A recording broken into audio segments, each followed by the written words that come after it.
ರಾಜ್ಯದಾದ್ಯಂತ ಎಸ್ಐಆರ್ ಪ್ರಕ್ರಿಯೆ ಆರಂಭವಾಗಿದ್ದು, ಎಸ್ಐಆರ್ ಪ್ರಕ್ರಿಯೆಗೆ ಸಿಎಂ ಡಿಕೆ ಶಿವಕುಮಾರ್ ಬೆಂಗಳೂರಿನ ಸದಾಶಿವನಗರದ ತಮ್ಮ ನಿವಾಸದಲ್ಲಿ ಚಾಲನೆ ನೀಡಿದ್ರು. ಜಿಬಿಎ ಬೂತ್ ಮಟ್ಟದ ಅಧಿಕಾರಿಗಳಿಂದ ಮಾಹಿತಿ ಪಡೆದು ತಮ್ಮ ಮೊಬೈಲ್ನಿಂದಲೇ ಆಪ್ ಡೌನ್ಲೋಡ್ ಮಾಡಿಕೊಂಡು ಸಿಎಂ ವೋಟ್ ಲಿಸ್ಟ್ ಚೆಕ್ ಮಾಡಿದ್ದಾರೆ. ನನ್ನದು ನನ್ನ ಹೆಂಡತಿಯದು ಲಿಸ್ಟ್ನಲ್ಲಿದೆ, ನನ್ನ ಫೋನ್ನಲ್ಲೇ ಹೇಳಿ ಹೇಗೆ ಮಾಡೋದು ಅಂತ ಅಧಿಕಾರಿಗಳ ಹತ್ತಿರ ಫೋನ್ನಲ್ಲೇ ಆಪ್ ಡೌನ್ಲೋಡ್ ಮಾಡಿಕೊಂಡಿದ್ದಾರೆ.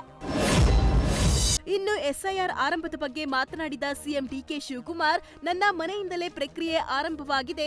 ಬೆಂಗಳೂರು ದಕ್ಷಿಣ ಜಿಲ್ಲೆಯ ಅಧಿಕಾರಿಗಳು ಪ್ರಕ್ರಿಯೆ ಆರಂಭಿಸಿದ್ದಾರೆ. ನಾನು ಕೂಡ ಅರ್ಜಿ ತುಂಬಿಕೊಟ್ಟಿದ್ದೇನೆ. ವೋಟರ್ ಐಡಿಗೆ ಕೊಟ್ಟಿರೋ ಫೋನ್ ನಂಬರ್ ನಿಮ್ಮ ಹತ್ತಿರ ಇಟ್ಟುಕೊಳ್ಳಿ, ಇಲ್ಲದಿದ್ದಲ್ಲಿ ಹೊಸ ನಂಬರ್ ಕೊಟ್ಟರೆ ಅದನ್ನೇ ಸೇರಿಸುತ್ತಾರೆ. ಆಪ್ ಬಳಕೆಯಲ್ಲಿ ನಾನು ಅನ್ಎಜುಕೇಟೆಡ್, ಇದರ ಬಗ್ಗೆ ನನಗೆ ಗೊತ್ತಿರಲಿಲ್ಲ, ಅಧಿಕಾರಿಗಳಿಂದ ಮಾಹಿತಿ ಪಡೆದುಕೊಂಡೆ ಅಂತ ತಿಳಿಸಿದ್ರು. ಎಸ್ಐಆರ್ ವೇಳೆ ಬೆಂಗಳೂರಿನ ಚಾಮರಾಜಪೇಟೆಯಲ್ಲಿ ಕಾಂಗ್ರೆಸ್ ಏಜೆಂಟ್ಗಳು ಗಲಾಟೆ ಮಾಡಿದ್ದಾರೆ. ಕಾಂಗ್ರೆಸ್ ಏಜೆಂಟರನ್ನು ನಿರ್ಲಕ್ಷ್ಯ ಮಾಡಿ ಬಿಜೆಪಿಯವರ ಜೊತೆ ಆರಂಭದಲ್ಲಿ ಸಭೆ ಮಾಡಿದ್ದಾರೆ ಅಂತ ಗಲಾಟೆಯಾಗಿದೆ. ಒಟ್ಟು 31 ಜನ ಬಿಎಲ್ಒಗಳು ಬರಬೇಕಿತ್ತು, ಆದ್ರೆ ಬಂದಿದ್ದು ಮಾತ್ರ 14 ಜನ ಅಧಿಕಾರಿಗಳು. 31 ಜನ ಬಾರದೆ ಎಸ್ಐಆರ್ ಮಾಡೋಕೆ ಬಿಡಲ್ಲ ಅಂತ ಕಾಂಗ್ರೆಸ್ ಏಜೆಂಟರು ಪಟ್ಟು ಹಿಡಿದಿದ್ರು. ಪೂರ್ಣ ಪ್ರಮಾಣದಲ್ಲಿ ಎಸ್ಐಆರ್ ಮಾಡೋಕೆ ಬಿಡಲ್ಲ ಅಂತ ಟೇಬಲ್ ಬಡಿದು ಕಾಂಗ್ರೆಸ್ ಸದಸ್ಯರು ಆಕ್ರೋಶ ವ್ಯಕ್ತಪಡಿಸಿದ್ದಾರೆ. ಬಿಜೆಪಿ ಕಾಂಗ್ರೆಸ್ ಜಟಾಪಟಿ ಮಧ್ಯೆ ಸುಸ್ತಾಗಿ ಜಿಬಿಎ ಕಂದಾಯ ಅಧಿಕಾರಿ ಕಣ್ಣೀರು ಹಾಕಿದ್ದಾರೆ. ಬಿಜೆಪಿ ರಾಜ್ಯಾಧ್ಯಕ್ಷ ಬಿವೈ ವಿಜಯೇಂದ್ರ ವಿರುದ್ಧ ಮಾಜಿ ಸಿಎಂ ಸದಾನಂದಗೌಡರ ಮಾತನಾಡಿದ ಆಡಿಯೋ ವೈರಲ್ ಬೆನ್ನಲ್ಲೇ ಸದಾನಂದಗೌಡ ವಿರುದ್ಧ ವಿಜಯೇಂದ್ರ ಬೇಸರಗೊಂಡಿದ್ದಾರೆ. ವಿಜಯೇಂದ್ರ ನಾಯಕತ್ವ ಒಪ್ಪದೇ ಇರುವವರು ಪಕ್ಷದಲ್ಲಿ ಹಲವಾರು ನಾಯಕರು ಇದ್ದಾರೆ. ಅವರೆಲ್ಲ ರಾಜ್ಯಾಧ್ಯಕ್ಷ ಬದಲಾವಣೆ ಬಗ್ಗೆ ಮಾತನಾಡುವುದು ಸಹಜ ಅಂತ ಸದಾನಂದಗೌಡ ಹೇಳಿದ್ರು. ಆದ್ರೆ ಅವರು ಒದ್ದು ಹೊರಹಾಕಿ ಎಂಬ ಪದ ಬಳಕೆ ಮಾಡಿದ್ದೇ ಆದರೆ ಅದು ಎಷ್ಟರ ಮಟ್ಟಿಗೆ ಸರಿ ಅಂತ ವಿಜಯೇಂದ್ರ ಪ್ರಶ್ನೆ ಮಾಡಿದ್ದಾರೆ. ಅಂತಹ ತಪ್ಪು ನಾನೇನು ಮಾಡಿದ್ದೇನೆ ಅಂತ ಆಪ್ತರ ಬಳಿ ವಿಜಯೇಂದ್ರ ಬೇಸರ ಹೊರಹಾಕಿದ್ದಾರೆ.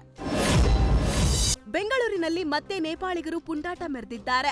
ಫೋಟೋ ತೆಗೆಯುವಾಗ ಅಡ್ಡ ಬಂದರೆಂಬ ವಿಚಾರಕ್ಕೆ ವಿಧಾನಸೌಧ ಎದುರು 2 ನೇಪಾಳಿಗರ ಗುಂಪಿನ ಮಧ್ಯೆ ಮಾರಾಮಾರಿಯಾಗಿದೆ. ಈ ಸಂಬಂಧ 4 ಪುಂಡರನ್ನು ವಿಧಾನಸೌಧ ಪೊಲೀಸರು ಬಂಧಿಸಿ ಪ್ರಕರಣ ದಾಖಲಿಸಿದ್ದಾರೆ. ಇನ್ನು 2 ಗುಂಪುಗಳ ನಡುವಿನ ಗಲಾಟೆಯ ವಿಡಿಯೋ ಸೋಷಿಯಲ್ ಮೀಡಿಯಾದಲ್ಲಿ ವೈರಲ್ ಆಗಿದೆ. ಬೆಂಗಳೂರಿನಲ್ಲಿ ಒಂದೇ ಜಂಕ್ಷನ್ನಲ್ಲಿ ಒಂದೇ ದಿನ 2 ಅಪಘಾತ ಸಂಭವಿಸಿದೆ. ಬನಶಂಕರಿಯ ಗಣೇಶ ದೇವಸ್ಥಾನದ ಬಳಿಯ ಜಂಕ್ಷನ್ನಲ್ಲಿ ಹಂಪ್ಗಳಿಲ್ಲದ ಕಾರಣ ಬೇರೆ ಬೇರೆ ಕಡೆಯಿಂದ ಬರೋ ಗಾಡಿ ಮಧ್ಯೆ ಅಪಘಾತ ಸಂಭವಿಸಿದೆ. ಡೇಂಜರ್ ಜಂಕ್ಷನ್ನಿಂದ ನಿತ್ಯ ಹಲವು ಅಪಘಾತ ಸಂಭವಿಸುತ್ತಿರುವುದಕ್ಕೆ ಕೂಡಲೇ ಜಂಕ್ಷನ್ ಸರಿಪಡಿಸುವಂತೆ ಸ್ಥಳೀಯರು ಒತ್ತಾಯಿಸಿದ್ದಾರೆ. ಚಿಕ್ಕಮಗಳೂರು ಜಿಲ್ಲೆಯ ನೀಡಘಟ್ಟ ಗ್ರಾಮದಲ್ಲಿ ತಲೆಮಾರುಗಳ ಬಳಿಕ ಆಂಜನೇಯ ದೇವಾಲಯಕ್ಕೆ ದಲಿತರು ಪ್ರವೇಶ ಮಾಡಿದ್ದಾರೆ. ಸುಮಾರು 100 ವರ್ಷಗಳ ಹಿಂದಿನಿಂದಲೂ ದಲಿತರು ದೇವಸ್ಥಾನಕ್ಕೆ ಪ್ರವೇಶಿಸಿರಲಿಲ್ಲ. ಆದರೆ ದಲಿತ ಮುಖಂಡರು, ಇತರೆ ಜನಾಂಗದ ಮುಖಂಡರು ಕುಳಿತು ಸೌಹಾರ್ದ ಮಾತುಕತೆ ಮೂಲಕ ತೀರ್ಮಾನಿಸಿ ಗ್ರಾಮಸ್ಥರ ಸಹಕಾರದೊಂದಿಗೆ ಅಡೆತಡೆ ಇಲ್ಲದೆ ಆಂಜನೇಯ ದೇವಾಲಯ ಪ್ರವೇಶಿಸಿದ್ದಾರೆ. ಊರಿನ ಜನ, ತಹಶೀಲ್ದಾರ್, ಪೊಲೀಸರ ಸಮ್ಮುಖದಲ್ಲಿ ದಲಿತರು ದೇವರ ದರ್ಶನ ಪಡೆದಿದ್ದಾರೆ. ಮಧ್ಯಪ್ರಾಚ್ಯ ಯುದ್ಧದಿಂದಾಗಿ ಪೆಟ್ರೋಲ್ ಡೀಸೆಲ್ ಮಾರಾಟದ ಮೇಲೆ ಹೇರಿದ್ದ ಎಲ್ಲಾ ನಿರ್ಬಂಧವನ್ನ ಕೇಂದ್ರ ಸರ್ಕಾರ ತೆರವು ಮಾಡಿದೆ.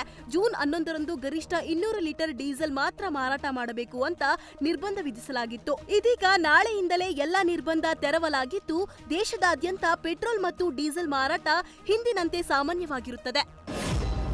ಕೊಪ್ಪಳದಲ್ಲಿ ಅಗ್ನಿವೀರ್ ತರಬೇತಿ ಮುಗಿಸಿ ಗ್ರಾಮಕ್ಕೆ ಹಿಂತಿರುಗಿದ ಯುವಕನನ್ನ ಅದ್ದೂರಿಯಾಗಿ ಸ್ವಾಗತಿಸಲಾಗಿದೆ. ಹಿರೇಬೊಮ್ಮನಾಳ ಗ್ರಾಮದ ಕುಮಾರ್ ಬಸವರಾಜ್ ಹುದ್ದಾರರನ್ನ ಗ್ರಾಮದ ಹಿರಿಯರು, ಮುಖಂಡರು ಹಾಗೂ ಯುವಕರು ಅದ್ದೂರಿಯಾಗಿ ಸ್ವಾಗತಿಸಿದ್ದಾರೆ. ಕಾಡಾನೆಯೊಂದು ಅರಣ್ಯ ಇಲಾಖೆ ನಿರ್ಮಿಸಿದ್ದ ಬೇಲಿಗೆ ಡಿಕ್ಕಿ ಹೊಡೆಯೋ ವಿಡಿಯೋ ವೈರಲ್ ಆಗಿದೆ. ಕರ್ನಾಟಕ ತಮಿಳುನಾಡು ಗಡಿಯ ಹೊಸೂರು ಬಳಿಯ ದೇವರಬೆಟ್ಟ ಕಾಡಿನಲ್ಲಿ ಈ ದೃಶ್ಯ ಕಂಡುಬಂದಿದೆ. ಅಕ್ಕಪಕ್ಕದ ಊರುಗಳಿಗೆ ಆನೆಗಳು ಹೋಗಬಾರದು ಅಂತ ಅರಣ್ಯ ಇಲಾಖೆ ಬೇಲಿ ನಿರ್ಮಿಸಿದ್ದು, ಇದರ ಮೇಲೆ ಆನೆ ಉಗ್ರ ಪ್ರತಾಪ ತೋರಿದೆ.